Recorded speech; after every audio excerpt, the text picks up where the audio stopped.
Yo, what up, man? Chris, I'm out checking back in, man. Back with the blog, man. Make sure that like button, that subscribe button, and I appreciate all the support. I know it ain't a lot of light in here, man, but I gotta pull over and talk about this, man. This shit done got crazy. I was trying to ignore the Rim and Pap stuff. I'm like typical, marital stuff or whatever. Ain't no big deal. You in battle rap, you already know what's going on. But when Pap started to detail all the way he found out about this Eazy stuff, and then Rim is on live, she got him saved on her phone. Got Pap saved on her phone, it's Bozo. I'm just like, yo, this shit is some real Days of Our Lives shit. Yo, check this out. Like I'm a big shot, like I'm this and I'm that. For the simple fact that I speak with my actions. You want to talk about black love? Anybody who follow me, they know I've always been pro-black and had knowledge of self since I was a teenager. So I've represented that since I came in the door before I even knew you. Okay? So don't ever talk about black love and what else she said? I gotta remember. So, first and foremost, very bipolar, very delusional. This is a person who will sit in front of you. She will post that live and she'll say later, I didn't do that. I wasn't on live. You'll be sitting there like, huh? She will say something to you and 10 minutes later say, I never said that. Very bipolar. And I don't want to talk bad about her, man. That's something that I never wanted to do. That's why when this took place, when she first got caught cheating with the lame, I brought it to her attention. I said, first of all, I couldn't even believe that she was stooped that low because he's such a cornball. Y'all see it, y'all say it yourself. I'm like, yo, there's no way it's this nigga. Because I'm trying to figure it out. Like, damn, who is this nigga? Because, we were living a normal, peaceful life, raising our child like we planned to, and she started to move real strange. So in the process of her moving strange, it became stranger and stranger, worse and worse. So I said, damn, I gotta see what's going on. What the hell is going on? I started to do my research. As I did my research, I found out she was cheating with the lame. So once I find out, I brings it to her attention. I said, mind you, I didn't knock him out because he slept with my wife. Like I told y'all before, the reason I knocked him out was because he shook my hand and then slept with my wife.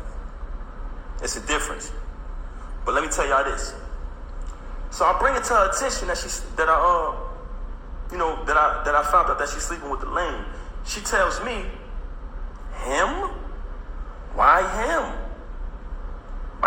Why him out of all people? Not Goods? Not Hitman? My word is my bond is my life. I should give my life before my word shall fail. This was her exact words. Him? Why would I deal with him? I said, Rim, I know you're dealing with the lame. I know it.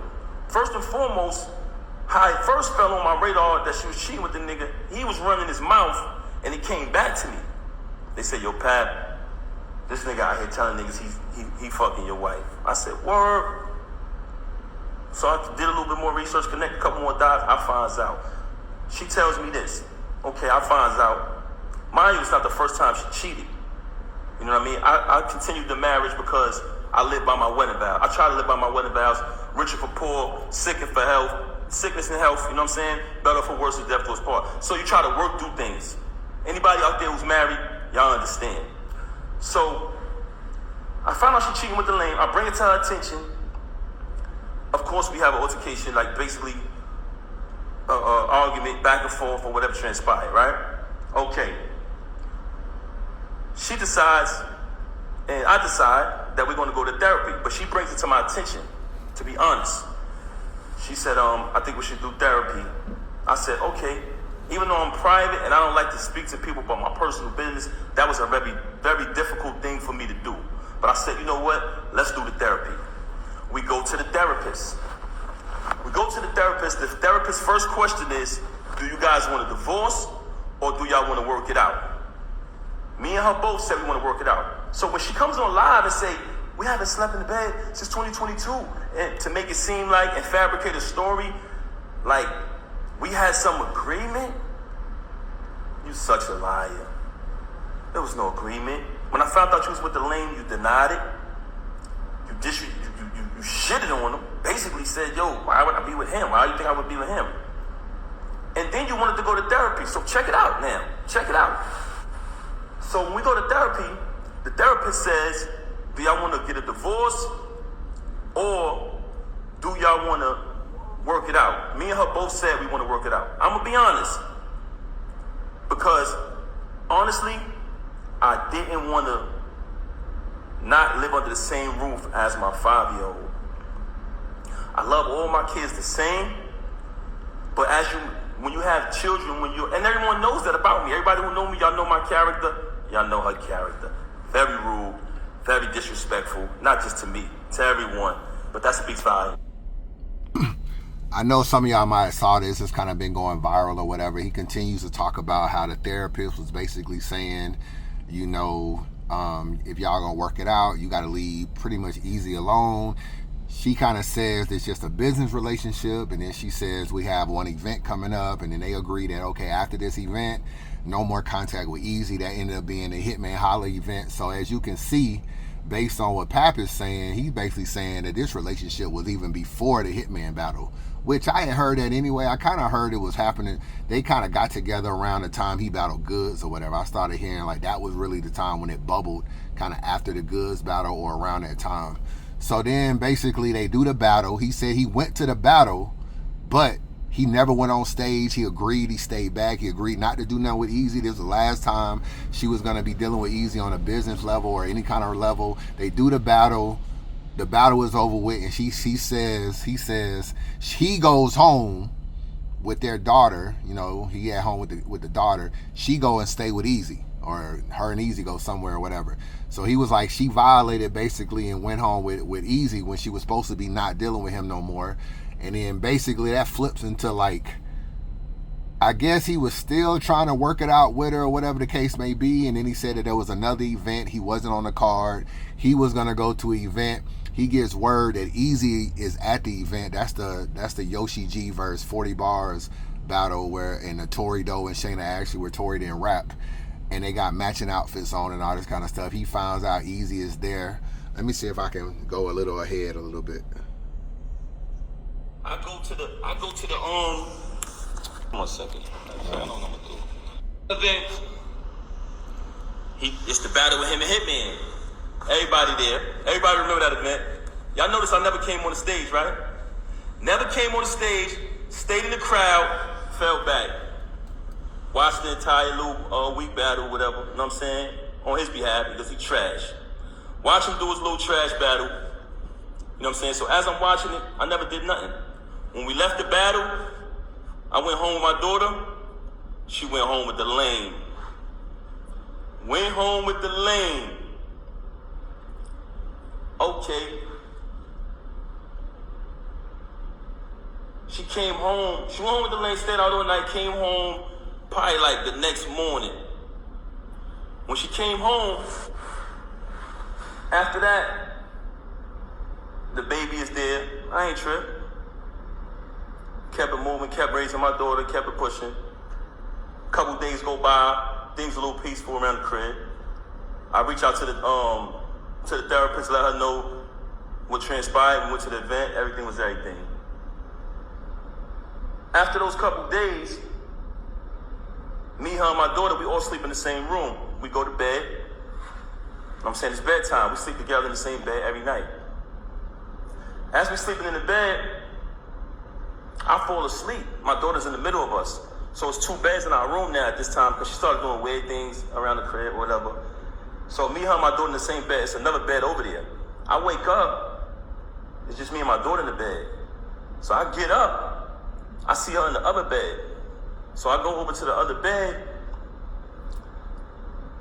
And as I go to the other bed, I notice that her phone is on.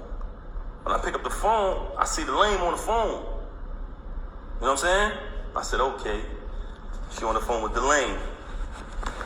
So after that, I woke her up. Hey, what's going on? This what you doing in here? This what we doing? She started lying again, fabricating, this, that, and the third. Long story short, she kept cheating with the lame. Okay. Move forward from that. Another battle comes up. Another battle comes up. The lane not on the card. He not on the card. It's just another event. But mind you, like I told y'all previously, I'm there for my daughter. I'm there being a father. I'm not going to allow this situation to take me away from my child. So what I did was kept raising my daughter. Even though I know that she's a narcissist, very contradictory, very bipolar, I said, you know what? I'm going to keep raising my daughter. I'm not going to let this situation to remove me from under the roof of my child. I kept raising my daughter, take my daughter to school every single day, doing everything a father's supposed to do. In the process of me raising my daughter, another event is coming up later on down the line. The lane is not on the card. Okay. She has the event. I'm going to the event because I go to all the events. I'm going to the event, but I'm hoping the lane ain't there. You know what I'm saying? Because I don't want to have to really put my hands on them. Cool. I'm getting dressed. She leave. They start the event. I'm still at the crib. I get dressed. I go to matter of fact, I can't even put that out there. Anyway, let me just say this. I found out the lane was there. I said, she gotta be kidding me, man. I done told you I'm gonna put this nigga down and you bring him to the event. I done told you numerous times, when I catch this nigga, I'm gonna put him down. Mind you, I finds out she got an apartment 40 minutes away from our crib where she lays up with the lane, leaves and say she's going to work, leaves, say she's going to do this and do that, but she goes to the crib. I've been there. I can actually give y'all the address. So she got this. She got another crib, and shout to. I don't even want to put this nigga under the bus, man. But this another individual who was married and got a crib not too far from the home of his family. But I ain't gonna put him out there. But she did the same thing, which was weirdo shit. So anyway, I go to the event. Now, I already know I'm coming there, I'm putting this nigga down. I'm gonna be honest with you. Truthfully, I really wanted to really hurt him. But I decided at the last minute, I said, you know what? I'm gonna just put my hands on this nigga. I get to the All right, Paps Live cuts off at that point. Obviously, we know what happened. Paps goes in there. I tried to tell y'all a long time ago, man, that I had found out, man. Pap pulled up in a Sprinter van, walked in past security or whatever, boop, boop, boop, and walked out. So that was pretty much what ended up happening. It was at the end of the night. And so, yeah, I don't really got a lot of reaction as far as Rem and Pap. I'm smart enough to realize there's two sides to every story, so I don't want to sit up here and act like Pap has done everything perfect or whatever the case may be. As far as Eazy, you know, I mean, Eazy was, he was with Xan at one time, bro. We know who Xan is in battle rap. Like, she ain't nobody hot. Eazy was the nigga with fucked up teeth before the braces and all that. So you get a chance to sleep with a millionaire chick, you damn sure ain't gonna be worried about Pap. So even though I pretty much, like, I'm not finna sit up here and be like, yo, why the hell would you sleep with a married woman? Like, that's what niggas, I've seen niggas do that numerous times, bro. Like, I live in Atlanta. Like, niggas is fucking everything moving in Atlanta, so I'm not gonna be doing that.